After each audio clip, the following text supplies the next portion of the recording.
Pour ne rien manquer, abonnez-vous maintenant. Il est 7h13, 10e journée de mobilisation aujourd'hui. Et il y a évidemment, revers de la médaille pour certains, des commerçants qui sont épuisés, exaspérés aussi par des fermetures à répétition et parfois aussi des intimidations qu'ils subissent depuis le début du mouvement contre la réforme des retraites. C'est ce qu'on nous a dit en menant cette enquête. Nous sommes avec Thierry Véron, donc président de la Fédération des associations des commerçants et artisans de Paris, et puis Guillaume Duval, qui lui est du côté de Toulouse, directeur de la Fédération des associations de commerçants, artisans et professionnels de la ville de Toulouse. Thierry Véron, commençons par vous.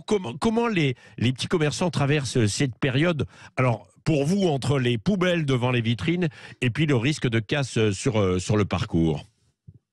Écoutez, bonjour tout d'abord. En fait, on a toujours l'impression de se répéter à chaque fois qu'on nous interroge. Pourquoi? Parce qu'en fait, on est entre le marteau et l'enclume. On a d'un côté la ville qui est là et l'État. Et donc, résultat des courses, c'est nous qui subissons tous les problèmes. Parce qu'en fait, je dirais, sans faire de jeu de mots, que la ville de Paris a joué avec le feu. En mettant les grandes banderoles sur les façades de l'hôtel de ville et les mairies d'arrondissement. Pourquoi? Parce qu'en fait, ça a incité aussi les gens peut-être à rejoindre la grève.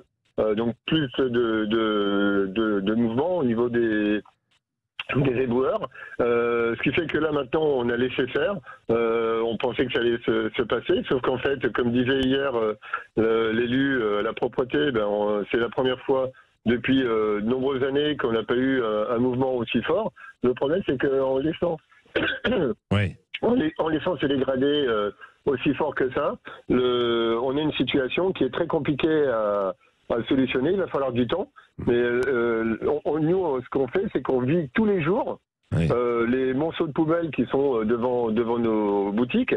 Les résultats des courses, nos clients viennent beaucoup moins. On a un boucher qui est hors zone de manif.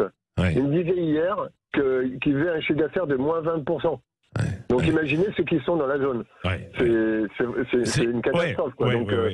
On est arrivé, nous ce qu'on demande en fait, et d'ailleurs c'est le communiqué de presse qu'a fait la CCI de Paris, la CMA, la CPME et le MEDEF, c'est de demander un ramassage en urgence de toutes les ordures ménagères et également le lancement d'une cellule de crise avec l'ensemble des pouvoirs publics, locaux et nationaux, parce qu'évidemment, quand on voit comment ça se passe, on a vraiment l'impression que on est sur un court de tennis avec d'un côté la ville et de l'autre côté l'État. Donc on est vraiment, nous, dans une situation où on est le filet, en fait, on se prend les balles à chaque fois. Donc c'est vraiment une situation compliquée et on demande évidemment, comme dans le communiqué de presse, de nous ramasser les poubelles d'une manière ou d'une autre, parce que c'est pas à nous de dire il faut faire ça ou il faut faire ça. Mais il faut surtout le faire, quoi.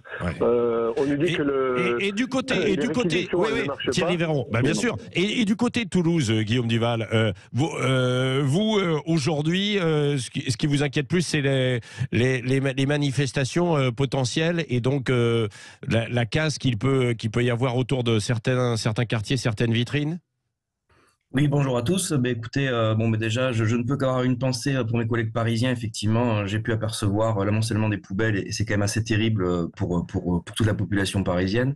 Nous, sur Toulouse, effectivement, on a eu un mouvement des Gilets jaunes, rappelons-nous, assez fort, comme certaines métropoles, assez virulent. Donc, du coup, on a malheureusement une mauvaise expérience et une certaine habitude de la casse, de la destruction, de ce que certains pourraient considérer être des mouvements de guérilla urbaine, même si on en est bien évidemment assez loin.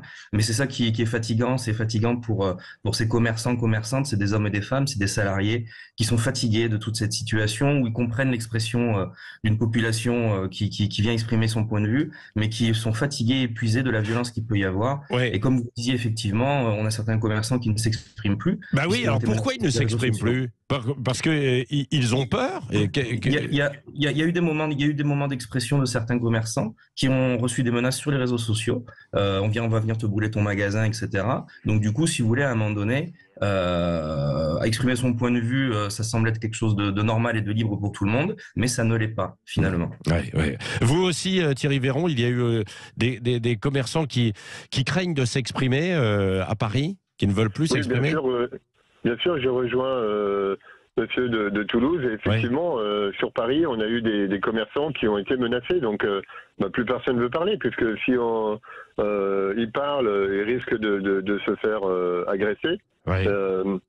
Donc on a la même réaction. Donc de toute façon, c'est la même population qui détruit malheureusement partout. Oui, oui.